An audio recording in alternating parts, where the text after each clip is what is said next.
Over 400 small-scale traders at the Machakos County Bus termini helplessly saw their structures demolished by the Nairobi County Askaris. The exercise, which is targeting 9 bus termini right here in the city centre, is aimed at decongesting the CBD and ensuring free flow of traffic. We are now joined live by NTVs Seth Olale, who has been covering the demolitions from yesterday. And Seth, what's happening? We understand that today there was some little resistance. There are a lot of people also from there who are expressing themselves on this, but ultimately the county says they gave adequate notice. What else can you tell us?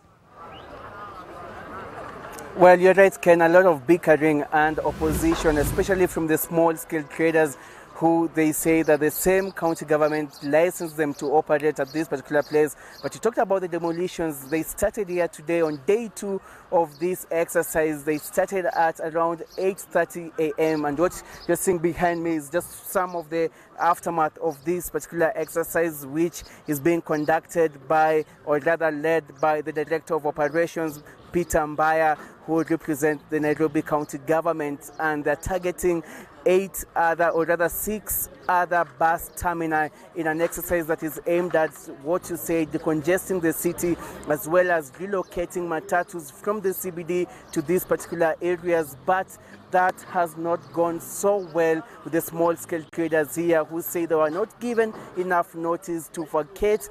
But the county government maintains that they were given a 4-month notice. But now I want to bring on Mr. Paul Ouma, who is the chairman of the Machakos Country Bus. Paul, just join me over here and just tell us about what happened today. Were you aware of that as the chairman? Actually, first I could say it is a very awkward action, because in the morning today we were with the director and I've talked to him, because we were given the notice 24 hours.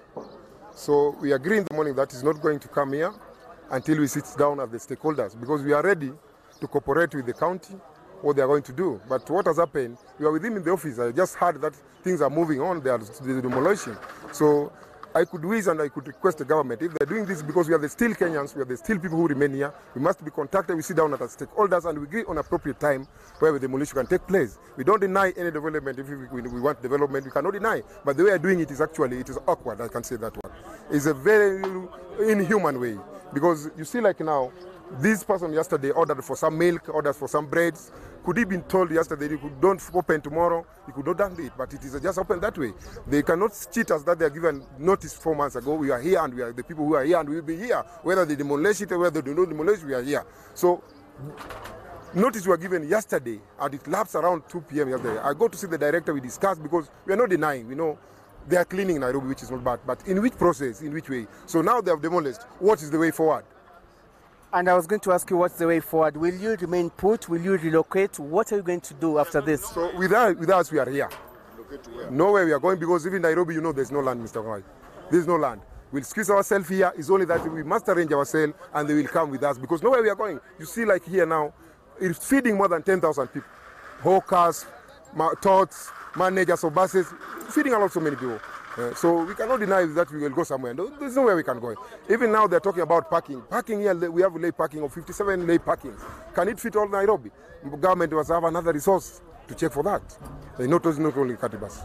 Thank you so much, Paul Ouma, the chairman of the Machakos Country Bus. And earlier on, like I told you, I spoke to the director of the operations, Peter Mbaya, who said they're going to allow buses that are coming inside the Machakos Country Bus to last for only 30 minutes, then move. They're also planning to have National Youth Service buses come to this particular place, where they will be dropping passengers at least from Jogoo Road or pipeline areas. And that is meant to decongest the city, according to Nairobi County Government. But there was tension earlier on, because we had section of the youth who had said, or rather vowed, they're not going to allow the exercise to continue, but that was calm.